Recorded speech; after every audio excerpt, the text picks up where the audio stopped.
notion of this shift? What's it all about? And how might it be affecting us on a maybe on a personal or business or work life way? hmm I'm glad you asked that. First of all, the shift that's happening individually and collectively has been happening for quite some time. You might see some people writing, oh, it started in 2010 or 2011, and noticeably, some say the 60s, 63,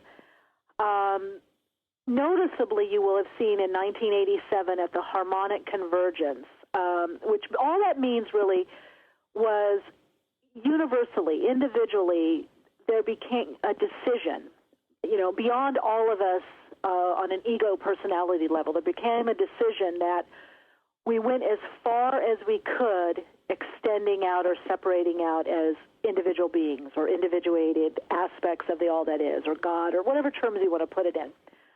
So does that mean we lose our individuality? No. But what it does mean is there's an undercurrent of coming together. You've probably heard the term coherence. So, the old paradigm really used to be, and I'm sure you had experience with this, I know I have, I'm sure your listeners had, it used to be that it was about fitting the round hole or the round peg in the square hole. Everybody tried to fit in, try to do it a certain way, go to college, get married, da-da-da-da-da, There was this formulaic living, which all came basically from the constructed ego. And part of the reason is because the ego part of us does like formulas. It likes to be on automatic pilot and say, oh, good, I just worked 20 years, 25 years, and I get the gold watch and I get to move on, or I get to, retire, But the soul is not like that. The soul likes opportunity. It likes creativity. That's why you see more small businesses, and we'll touch on that as well, and more entrepreneurship. This is called the age of the entrepreneur. So out of this harmonic convergence, out of this decision to harmonize, to work more synergistically, have more collaboration, cooperation, more coherence, cohesiveness, to come together as individual beings and share, not try to change each other or proselytize, but to look, where are you naturally being guided to? Where are you naturally being drawn to? What do you naturally resonate? And to focus there instead of trying to be what one is not. That's why people say it's also about authentic living. So out of this harmonizing or harmonic convergence, we came into, I would say, about 2003, between 2003 and 2005, we started moving into what's called the converging flow.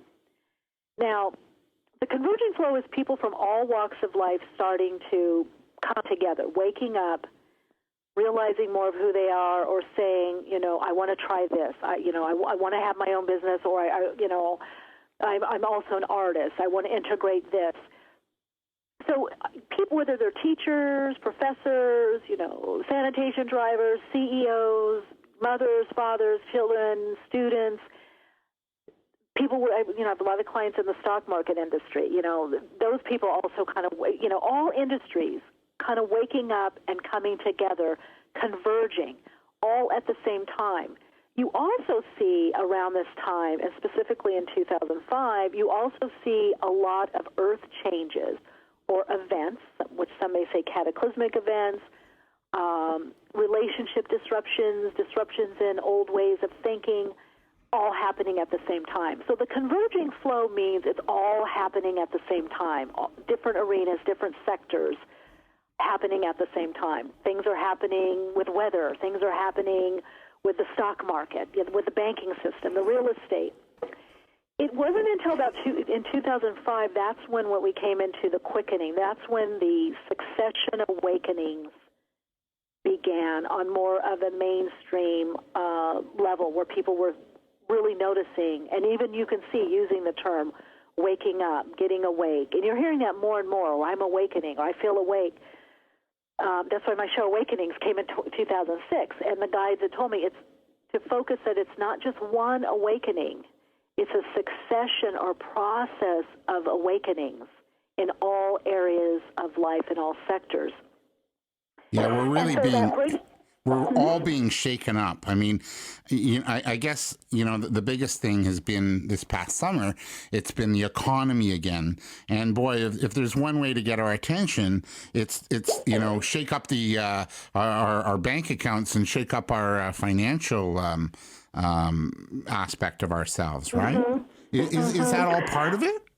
Well, David, I'm going to go one step further because we have less control on an ego level than we would like to imagine. And I call this time the age of the soul. The soul, which, see, our personality is an extension of our soul. So that's why people say, oh, they've got soul, or I feel them, or I feel their soul, or you look into someone in the eyes of the soul. Really what it means is living more by your own blueprint, living more authentically. That's another way to put it. So in essence, on a spiritual level or on a soul level, we went as far as we could over focusing on money or systems. And, I don't want to get too deep into it, but astrological means Pluto and Capricorn, squaring Saturn and Libra, which will also do with structures of relationship and also societal structures and group structures, business structures. So it's not really, this is the thing, and I really want people to get this. It's not that we did anything wrong or we're being shaken up or Earth is mad at us. It's that we went as far as we could in this way of being. And so all structures are being affected because they no longer reflect the new consciousness that's coming in. So it used to be what how you look, the car, the system that you were a part of, whether it was an Ivy League system, what kind of job you had, a corporation, that's another form of system, meant something about you. I always use the analogy, if you went to, I'm in the States, so if you went to a public school, or a public college, a city college, that wasn't as good, that system wasn't as good as a Cal State, but the Cal State wasn't as good as the UC system. And we all know the Ivy League system is looked at as the end-all, be-all, So what that did is it gave us too much of an external focus. It's too limiting now. So we're really being asked to take risks, to expand. The soul is saying, look, we lived this out. That's boring now. So the shaking up of the system is to say we need new systems that bring in more authentic living, that bring in more fulfillment, that bring more enlivening, and ultimately bring in more abundance and prosperity. And that the system isn't only about money. There's other resources, that we are our own resources. Once we start getting that, we're our own resources. So we can create new systems of thought, new systems of exchanging, whether it's monetary or ideas, create new platforms, new businesses. Why, in the old system, only a few people could be entrepreneurs? Now it's like, hey, everybody, 3 to 4 sources of creativity or output or income is another way of putting it. This is the age of serial entrepreneurs. But for everyday people, not just a certain few that went to business school, So it really is, if I could share anything, it really is, even though it's scary, it's about a freeing up and daring to believe and realizing that we are the ones, as we're shifting, to bring in and create the new systems. So we're updating individually and collectively. So if it's meant to be, it's up to me. Yes, exactly, yes. And that's what gets me.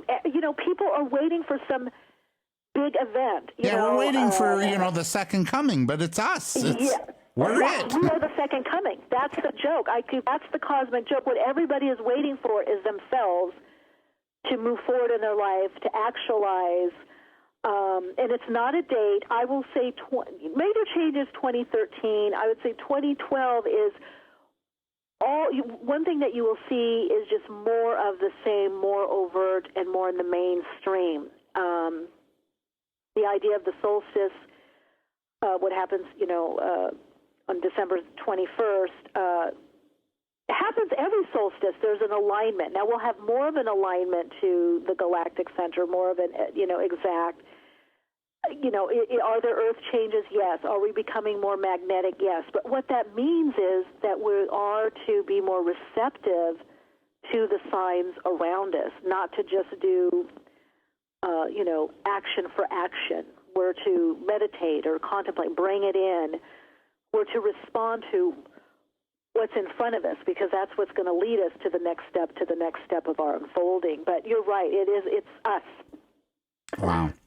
Where do we reach you? You're going to be here every month with us now, doing these sort of bits with us. Where do we reach you? And what do we, just real quick, because we only have about a minute left, what do we need to be mindful of this month coming up until our next time together?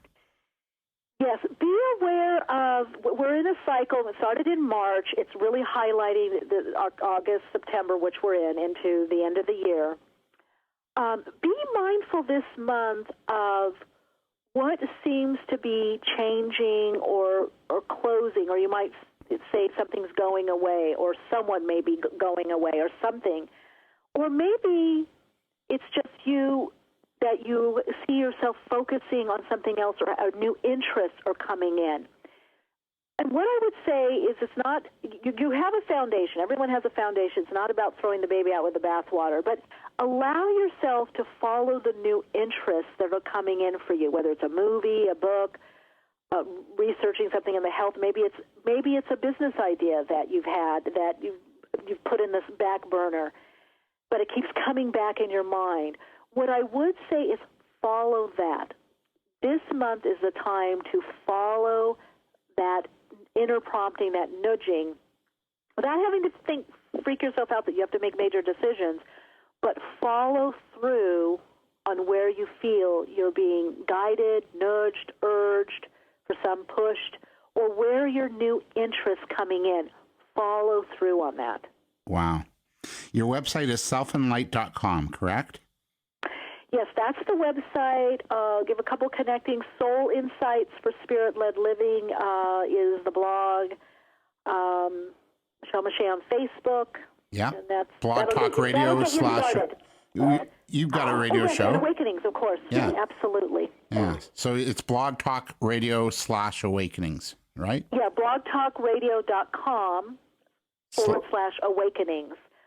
If people want any more in-depth information. Oh, and you're beautiful. Like, your show is phenomenal. It's every Wednesday at 2 here in our part of the woods.